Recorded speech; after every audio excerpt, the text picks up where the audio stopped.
تو دوسری کتاب میں بس اٹھانے جا رہی ہوں. جی ٹھیک ہے، لے لے 2 منٹ.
السلام علیکم. فریہ، اس میں کون سی حدیث ہے؟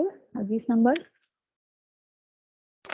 یہ والی تو سیکنڈ والیوم کی ہے حدیث. وہ پہلا باب ختم کر لیا تھا آج مارننگ میں نے، بس وہ لاسٹ 2 ایکسپلین کرنی ہے نا. آپ سے مراد مطلب جی فصل اول. نہیں، ابھی اس میں جو بسم اللہ. اس میں کون سا جی باب ہے؟ میں بتاتی ہوں آپ کو.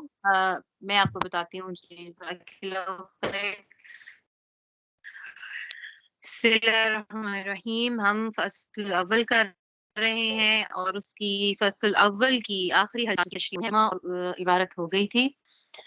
اور اس سے پہلے جو حدیث شریف تھی وعن ابن عمر قال رسول اللہ صلی اللہ علیہ وسلم الشؤوم فی المرأة والدار والفرس. یہ نحوست 3 چیزوں میں ہے، گھر، عورت اور گھوڑے میں. ٹھیک ہے، تو اس پہ ایک سوال بھی میں نے آپ سے کیا تھا. وہ کیا سوال تھا کہ ایک حدیث شریف میں آتا ہے کہ کوئی بدشگونی نہیں ہے. لا عدوى ولا طیرۃ. طیر طائر سے ہے کہ بدشگونی لینا مراد سے، تو کوئی بدشگونی نہیں ہوتی اور نہیں لینی چاہیے. ایک حدیث شریف کا یہ مفہوم ہے، اور یہاں پر آ رہا ہے کہ نحوست ہوتی ہے ان 3 چیزوں میں. تو ہم ان دونوں اس اشکال کا ہم کیا جواب دیں گے؟ ہم تو السلام علیکم. یہ باب نکاح آپ نے شروع کروایا نا؟ جی کتاب النکاح.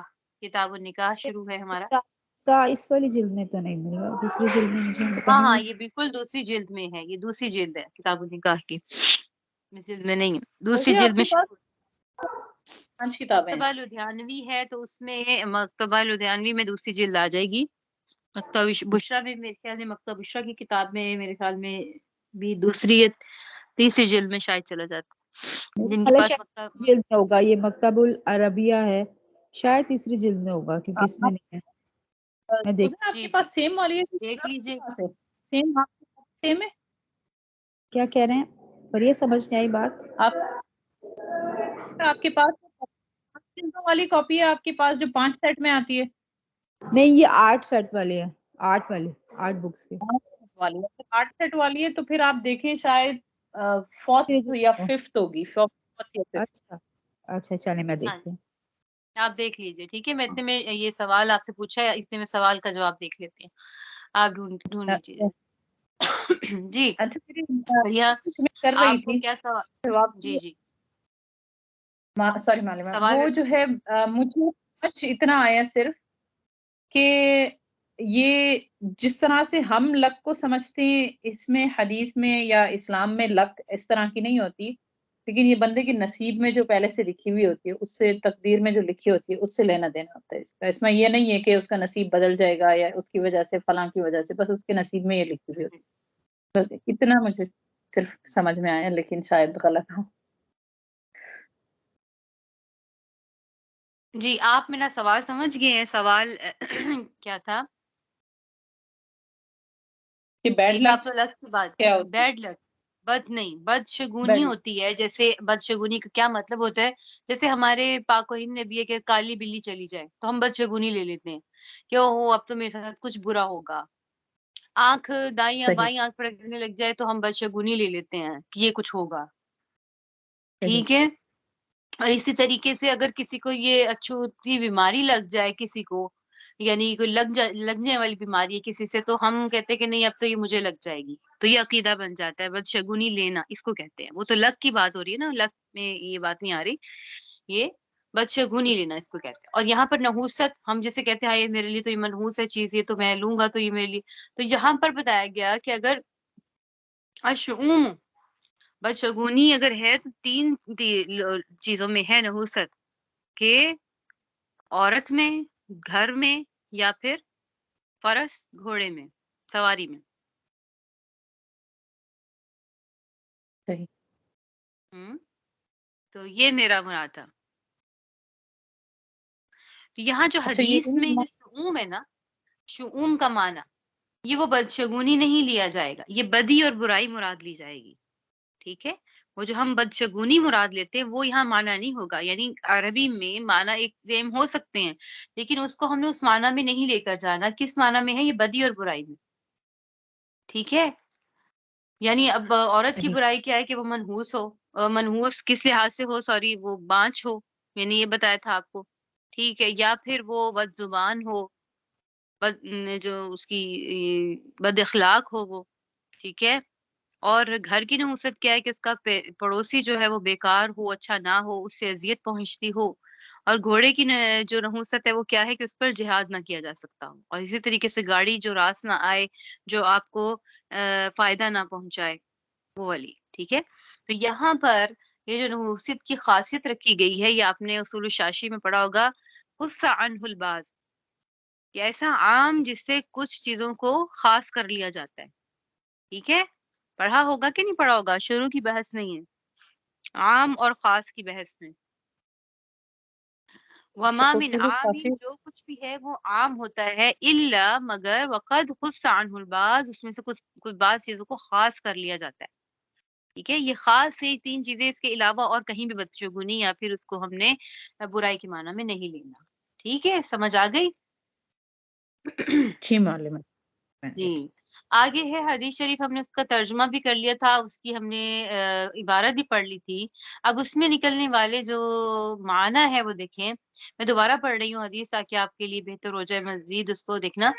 وعن جابر قال كنا مع النبي صلى الله عليه وسلم في غزوة فلما قفلنا كنا قريبا من المدينة، کہ حضرت جابر رضی اللہ عنہ کہتے ہیں کہ ہم ایک غزوہ میں تھے. اس غزوہ سے کون سا غزوہ مراد ہے؟ غزوہ تبوک. ٹھیک ہے، غزوہ سے واپس آئے تھے، غزوہ تبوک. قفلنا، قفلنا خاص لوٹنے کو کہتے ہیں، جو جہاد سے واپس آیا جائے، کسی غزوہ سے واپس آئے اس کو قفل کہتے ہیں. عام جو داخل ہونے کو، واپس لوٹنے کو رجع کہتے ہیں، ہم واپس لوٹ آئے گھر کو. رجوع کہتے ہیں. معذرت چاہتی ہوں، ایک منٹ ٹھہریے.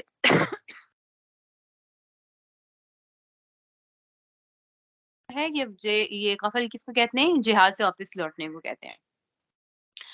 تو مدینے کے ہم قریب تھے. قلت یا رسول اللہ انی حدیث واحد بعرس، میں نے شادی کر لی ہے. آپ صلی اللہ علیہ وسلم نے پوچھا ابکر ام سیب، میں پڑھا رہی ہوں، ان کو کہیں کہ ذرا دیکھ لیجئے.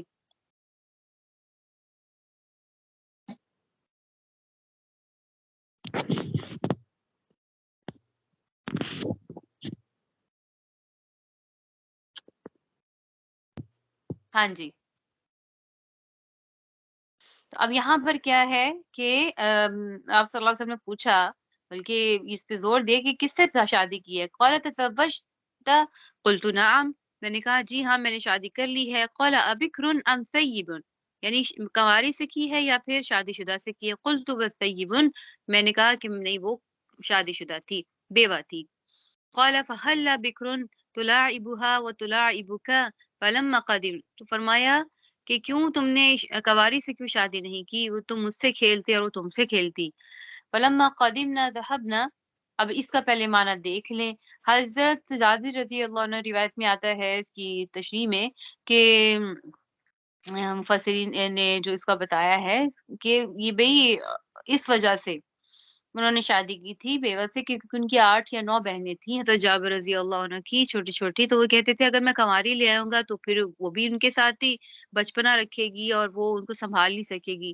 تو میں نے اس لیے شادی کی بیوہ سے کہ وہ ذرا سنبھالنے میں اور وہ مدد کرے گی، اور وہ اپنی اولاد کی طرح ان کو بچیوں کی خبر گیری کرے گی میری بہنوں کی. اس وجہ سے بیوہ سے شادی کی تھی.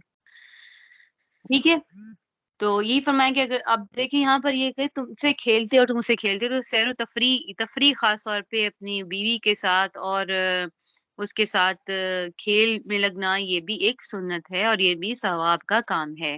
جیسے حضرت عائشہ رضی اللہ عنہا اور پیارے نبی صلی اللہ علیہ وسلم نے دوڑ لگائی تھی. ٹھیک ہے, کھیل ہی تو تھا.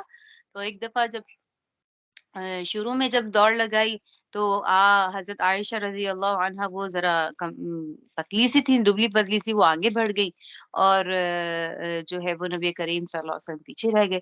تو لیکن کچھ عرصے بعد وہ فربا ہو گئی تھوڑی سی, تو نبی کریم صلی اللہ علیہ وسلم آگے پہنچ گئے. تو یہ کیا ہے, بیوی کے ساتھ تلاعبھا و تلاعبکی کا یہ مطلب تم بھی اس کے ساتھ کھیلو اور وہ بھی کھیلے. جس سے مراد ہے آپس میں ایک دوسرے کے ساتھ لطف اندوز ہونا, کھیل رکھنا بھی سنت ہے. جیسے کہ ہم نے سورہ یوسف میں بھی پڑھا تھا کہ وہ اپنے بھائیوں کو لے کر بھائی جو جا رہے تھے کھیلنے, تھا یوسف علیہ السلام کو بھی کہا تھا کہ ہم بھی دوڑ لگائیں گے. تو دوڑ کا کھیل جو سنت سے ثابت ہے, یعنی ان میں ثواب بھی ہے. تیر اندازی ہو گیا, یہ جہاد میں بھی استعمال ہوگا. تیراکی ہو گیا, گھوڑ سواری ہو گیا, دوڑ لگانا ہو گیا. ٹھیک ہے, تو اب آگے کیا فرمایا,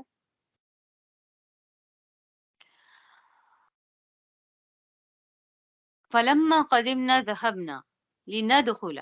جب انہوں نے کہا کہ جب ہم قریب تھے تو ہم داخل ہونے لگے, اپنے گھروں میں جانے لگے. یعنی رات کے وقت ہم جو ہے وہ ہم وہاں جانے لگے تو نبی کریم صلی اللہ علیہ وسلم نے کیا فرمایا, فقال امهلوا حتى ندخل ليلا اي عشاء.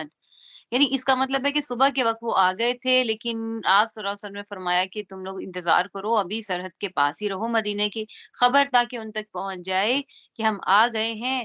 کیوں, تاکہ جو عورتیں ہیں لکی تم تشت الشعیثۃ وتستحد المغیبۃ, تاکہ وہ اپنے پراگندہ بالوں کو صاف کر لیں اور وہ اس کو کنگھی کر لیں. اور جو عورت جس کا شوہر موجود نہیں ہے اپنے زائد بالوں کو وہ صاف کر لے. ٹھیک ہے, تو یہ اس سے کیا ترغیب دی گئی کہ شوہر کے لیے زیب و زینت کو اختیار کرنا. جو عورت اپنے شوہر کے لیے زیب و زینت اختیار کرے گی اور اسے معلوم ہو کہ میرا شوہر آنے والا ہے اور اس سے پہلے وہ تیار شیار ہو کے بیٹھ جائے اس کے انتظار میں, تو وہ ایسے ہی ہے جیسے سرحد پر ایک مجاہد بیٹھا ہوتا ہے. وہ مجاہد کی طرح ہی ہے جہاد کی, جو سرحد کی حفاظت کر رہا ہوتا ہے. اتنا بڑا درجہ ہے. تو اب یہاں پر جو دیکھنے والی بات ہے, ویسے جو اچانک جانے سے منع کیا ہوا ہے اسی وجہ سے کہ اچانک گھر میں داخل نہیں ہونا چاہیے. ٹھیک ہے, وہ شرمندہ ہو, کیا حال بنے ہوئے, کام والی بنی ہوئی ہے مائی اور ایسے ہی, اور اسے چاہیے کہ اس کو تھوڑا وقت دے اور گھر میں اطلاع پہنچا دے کہ آنے والے ہیں جی, حضرت صاحب آنے والے ہیں, تو پھر ان کے لیے عورت تزئین و آرائش کرے. ٹھیک ہے, لکھے تم تشک, تم امتشاد کنگھی کرنے کو کہتے ہیں. شائسہ پراگندہ بالوں کو کہتے ہیں. ٹھیک ہے, یعنی جب عورت دیر تک گھر نہیں جب شوہر دیر تک گھر نہیں آئے گا, غائب رہے گا, تو عورت اپنے بال سنوارنے سے, اپنے آپ کو سنوارنے سے ویسے غافل ہوتی ہے, بچوں میں لگی رہتی ہے, تو اس کو شائسہ کہتے ہیں. تستحد المغیبت, استحداد جو حدید سے ہے, حدید آپ نے آپ کو معلوم ہوگا, عربی کا معلم پڑھا ہے شاید آپ نے, تو اسے پڑھا ہوگا کہ یہ لوہے کو کہتے ہیں, لوہے کے استعمال کرنے کے معنی میں آتا ہے. المغیبہ اس عورت کو کہتے ہیں جس کا شوہر کافی عرصے سے غائب ہو. ٹھیک ہے, المغیبہ میم پر ضمہ دیں گے ہم. اب یہاں پر آپ دیکھیں ایک سوال پیدا ہوتا ہے کہ بھئی عورت کے لیے اس طرح کا استعمال کرنا کیسا ہے. ٹھیک ہے, تو اس کے لیے یہ ہے کہ عورت کے لیے اس طرح کا استعمال کرنا نامناسب ہے. نامناسب کہا ہے, حرام نہیں کہا, ہم حرام کے درجے میں لے جاتے ہیں. اگر عورت کو کوئی اور نہیں مل رہی سہولت اور وہ مکروہ تحریمی کے درجے میں آ رہے ہیں اور اس نے 40 دن سے بھی اوپر ہو گیا ہے اور اس نے اپنے زیر ناف والوں کو صاف نہیں کیا, تو پھر لوہا کی بنی ہوئی چیز کو اس کو راس ہے موجود ہے تو پھر وہ اسی سے کر لے. لیکن نہ مناسب سمجھا گیا, اور نہ کیونکہ عورتیں اس چیز کے جو استحداد ہے لوہے کے استعمال کو, یعنی اس طرح کے استعمال کو وہ صحیح طریقے سے کر بھی نہیں سکتی, اس کے صحیح طریقے سے اس کو پورا نہیں کر سکتی. تو یہاں استحداد بول کر ازالہ بال مراد لیا, اس سے کنایا ہے. ٹھیک ہے, تو کیا اس سے یعنی استعمال اصل عورتوں کے لیے کیا نطف ہے. نطف کس کو کہتے ہیں, بال نوچنے کا, کہ اس کی ان کے لیے اصل یہ ہے کہ وہ اس چیز کو اپنائے. لیکن اس لفظ کو نہیں, اس نطف کے لفظ کو استعمال نہیں کیا, استحداد کا لفظ استعمال کیا. کیوں, کیونکہ یہاں پر پردہ رکھا گیا، عورت کے پوشیدہ مسائل پر پردہ ڈالنے کے لیے مغیبہ کا لفظ استعمال کیا، حالانکہ مغیبہ کا کیا معنی تھا؟ جس کا شوہر کافی عرصے سے غائب ہو۔ اچھا، تم تشتل شعصتہ کی جگہ بھی تم تشتل مغیبتا کہہ سکتے تھے نا، لیکن وہ اتنا نہیں ہے جو مطلب جس میں جھجک ہو اور جس میں قابل شرم بات ہو، بال گندے ہو گئے، بالوں کی صفائی کر لی، سکے بالوں کو بنا لیا، تو اس لیے اس میں پورا وہی والا فعل لے کر آئے ہیں، وہی والا لفظ کیا ہے، شعیثہ، تم تشتل شعیثہ۔ لیکن یہاں پہ تستحد المغیبہ کیوں لے کر آئے؟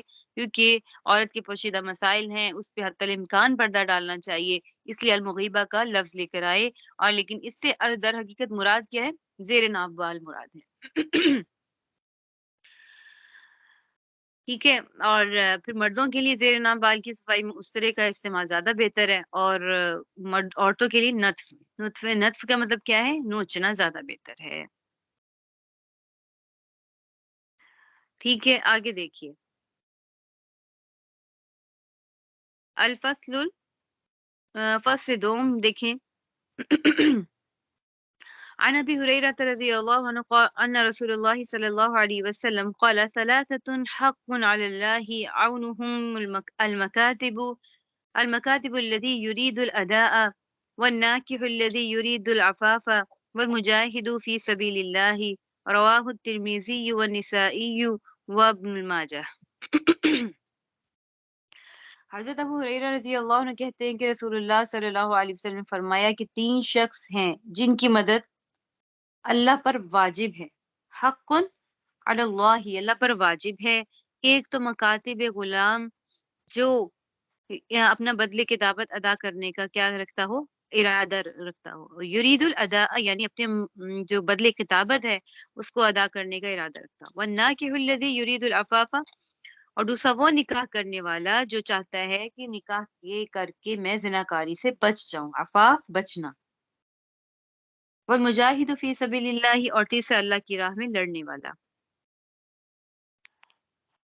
ٹھیک ہے، اب یہاں پر ذکر کیا گیا مکاتب کو۔ مکاتب کون ہوتا ہے؟ یعنی وہ غلام جو اپنے آقا کے ساتھ یہ معاہدہ کر لیتا ہے کہ اتنا پیسے میں لا کر دوں گا، یا پھر اس کو ولی کہتا ہے، آقا کہتا ہے کہ تم اتنے پیسے لا کر دو گے تو میں تمہیں آزاد کر دوں گا، ٹھیک ہے۔ اب یہ جو مقدار جو بھی طے کرتا ہے تو وہ اس کی کوشش کرتا ہے، تو اللہ تعالیٰ کی مدد اس کے ساتھ ہوتی ہے، اللہ کے اوپر ہوتی ہے، لازم جو آ رہا ہے۔ اب اللہ کے اوپر واجب تو کوئی چیز نہیں، سوال پیدا ہوتا ہے، اللہ یہاں فرمایا نا علی اللہ حق علی اللہ، کہ اللہ پر واجب ہے، اللہ پر واجب نہیں ہے کوئی بھی چیز، ٹھیک ہے۔ یہاں واجب ہونے سے مراد کیا ہے؟ کہ اللہ نے جس طریقے کا وعدہ فرمایا ہے اس وعدے کے مطابق واجب ہے، ٹھیک ہے۔ تو مکاتب کس کو کہتے ہیں؟ تو وہ جو بدلے کتابت کر لے اور وہ اس پہ پھر آپس میں دونوں متفق ہو جائے، اس کے پر اللہ تعالیٰ کی مدد کرنا واجب ہے۔ اور تیسرا جو نکاح کا ارادہ رکھتا ہو اور نکاح اور حرام سے بچنے کی نیت رکھتا ہو تو اللہ بھی اس کی مدد فرماتے ہیں۔ اور تیسرا اللہ کی راہ میں جہاد کرنے والا۔ آگے دیکھیے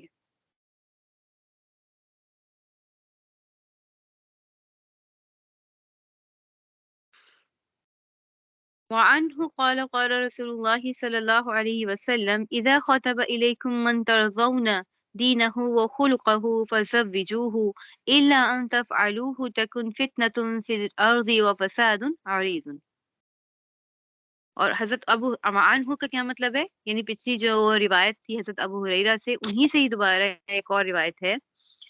حضرت ابو ہریرہ رضی اللہ عنہ کہتے ہیں کہ رسول اللہ صلی اللہ علیہ وسلم نے فرمایا کہ اگر کوئی ایسا شخص تمہارے پاس نکاح کا پیغام بھیجے، اذا خطبہ نکاح کا پیغام، ایک خطبہ ہوتا ہے، ایک خطیبہ ہوتا ہے، خطبہ ہوتا ہے، خطبہ کہتے ہیں نکاح کا پیغام دینا، ٹھیک ہے، اور مخطوبہ جس عورت کو نکاح کا پیغام دیا گیا، ٹھیک ہے۔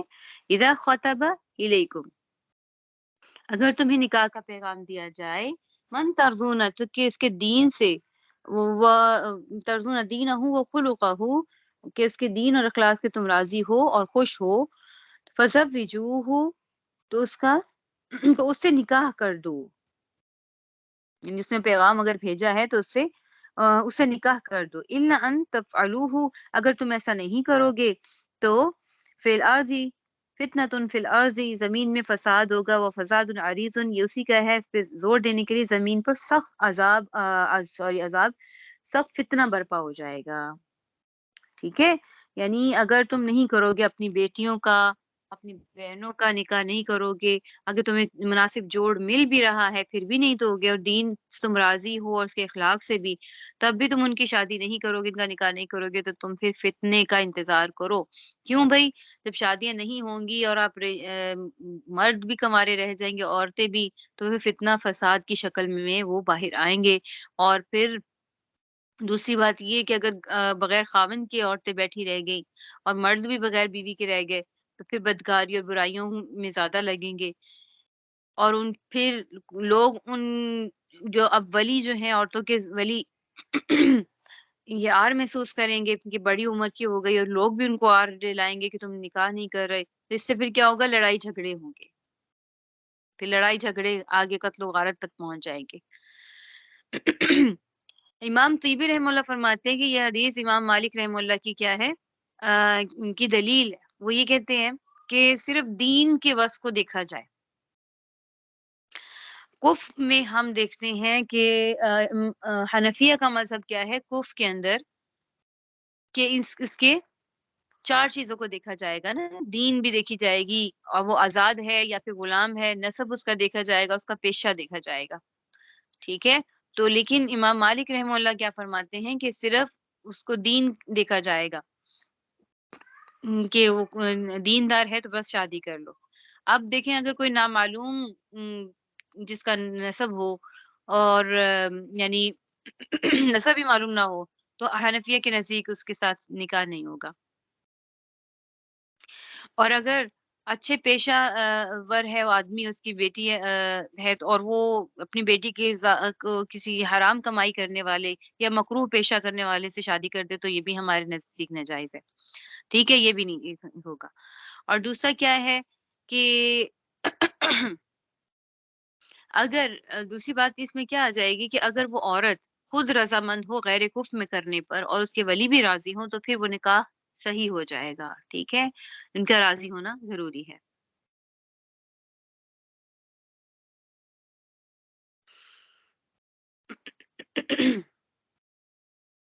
آگے دیکھیے، وعن معقل ابن يسار قال رسول الله صلی اللہ علیہ وسلم تزوجوا ودود الولود فإني مكاثر بكم الأمم.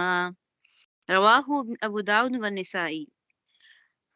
کیا فرما رہے ہیں حضرت معقل ابن یسار نے کہا کہ رسول اللہ صلی اللہ علیہ وسلم نے فرمایا کہ تم اس عورت سے نکاح کرو جو شوہر سے محبت کرنے والی ہے. تزوجوا الودود، محبت کرنے والی ہو، الودود زیادہ بچے جننے والی ہو، فإنی کہ میں تم پر مکاثر فخر کروں گا، بکم الامم باقی امتوں کے مقابلے میں تم پر تمہاری کثرت پر فخر کروں گا.